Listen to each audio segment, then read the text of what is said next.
We start with the perfect guest to cover all of these topics and more. Joining me now, the congressman from Brooklyn, House Democratic leader Hakeem Jeffries. Thanks very much for being with us this weekend.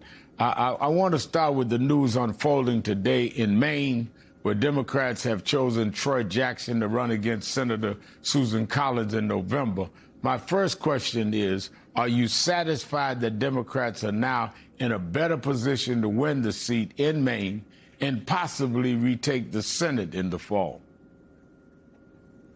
Well, good afternoon, Rev. Great to be with you. First of all, I'm very confident that we have extraordinary candidates on the House side, and we're on our way to taking back control of the House of Representatives. And what we see on the Senate side, and I think Maine today will complete that picture, is a strong set of candidates to make the Senate competitive, which no one thought was the case just about a year ago.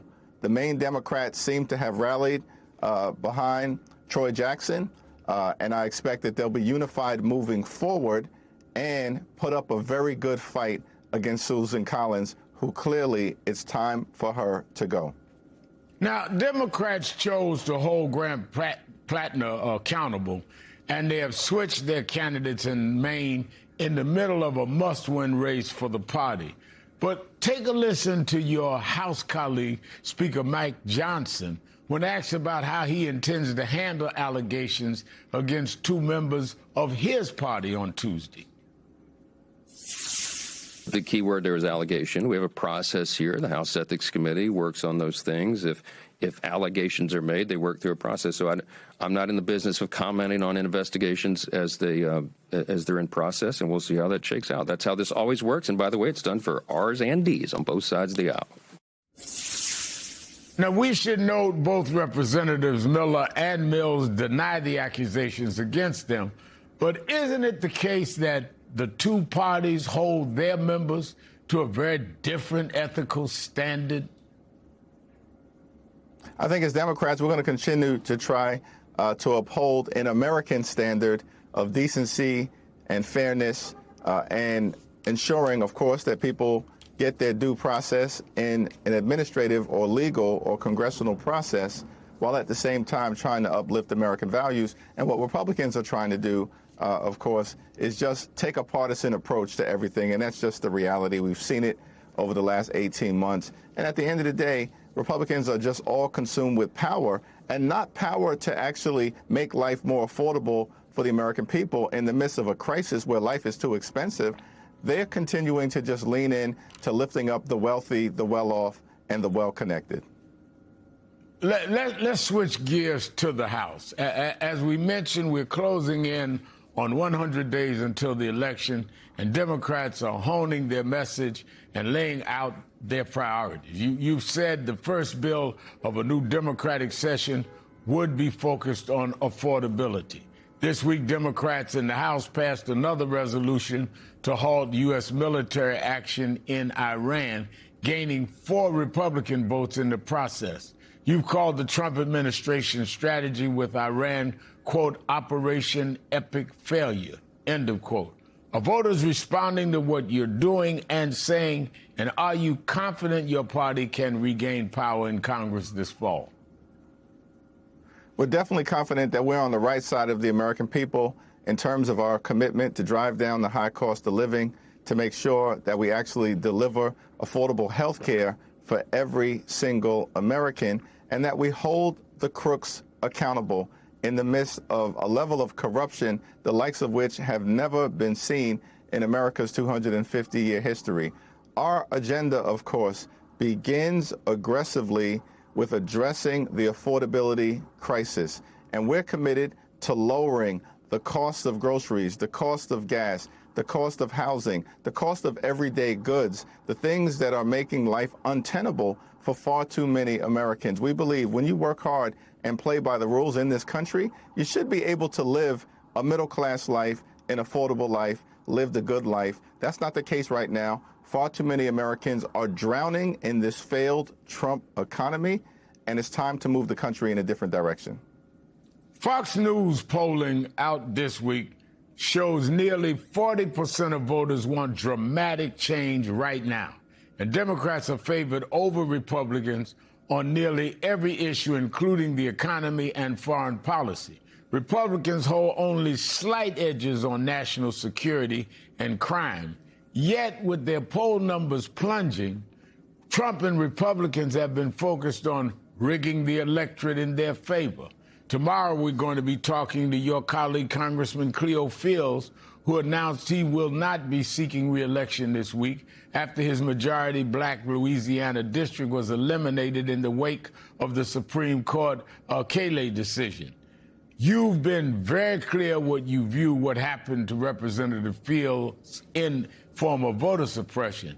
A gut check question now. How deeply will the country be impacted in November by what Republicans and the courts have done to black representation, and how are Democrats working to overcome it? Well, Congressman Cleo Fields will be deeply missed. We're going to work closely over the next 6 or so months so he can finish out his term strong. He's a tremendous champion for the people of Louisiana, and it's a shame that his seat has been carved up as a result of the unprecedented attack on the Voting Rights Act by the Supreme Court, and then the Jim Crow-like tactics that have been unleashed in states like Louisiana, as well as Tennessee and Alabama, signed off on by the United States Supreme Court, which is why we believe dramatic change is necessary in a whole host of areas.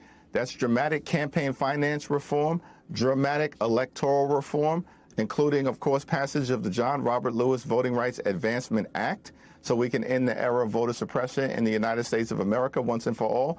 And certainly we need dramatic Supreme Court reform, because this right-wing Supreme Court extremist majority is totally out of control, and they need to be reined in.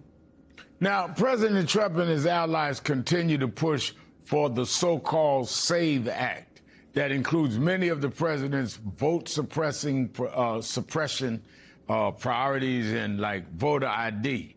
This week, House Republicans tucked elements of the SAVE Act into a budget reconciliation bill that passed along party lines that Senate Majority Leader John Thune has said will not pass the Senate in its current form.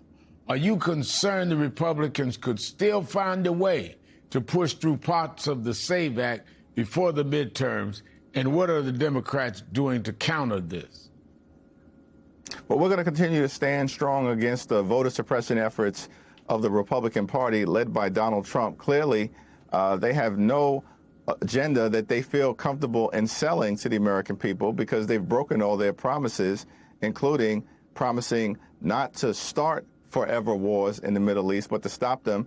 And then Donald Trump and Republicans turned around. They've gotten us involved in this reckless and costly war of choice in Iran that, of course, has skyrocketed gas prices through the roof and are hurting everyday Americans day after day after day. And so from our standpoint, we know that Republicans are going to try to rig the midterm elections. They're doing it in real time. We've got to stop them from jamming this voter suppression bill down the throats of the American people. Democrats have been strong in the House and in the Senate in holding the line. We have to continue to do that. At the same period of time, we're putting together the largest voter protection effort in the history of the country, working, of course, with Senate Democrats, House Democrats, the Democratic Governors Association, the Attorney General's Association on the Democratic side, the Democratic Secretaries of State, as well as civil society, which includes the faith community, civil rights groups, democracy protection groups, civil liberties groups,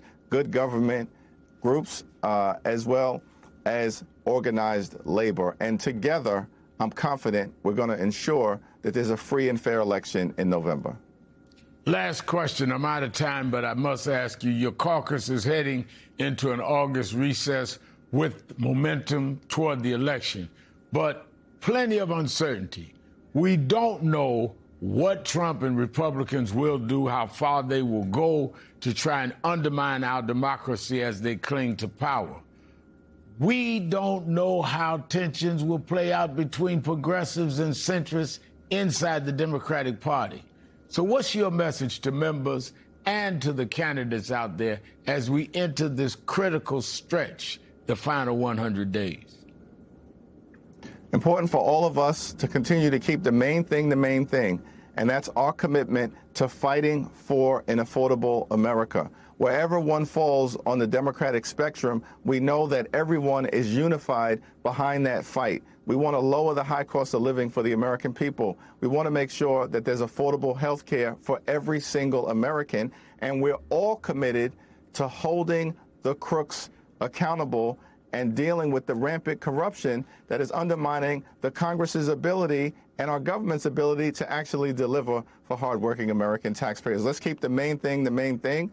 Let's run through the finish line over the next 100 days or so, and then together we can end this national nightmare, take back control of the Congress, and continue our country's march toward a more perfect union. Well, thank you for being with us as we start the 100-day countdown to the election. Democratic leader Hakeem Jeffries.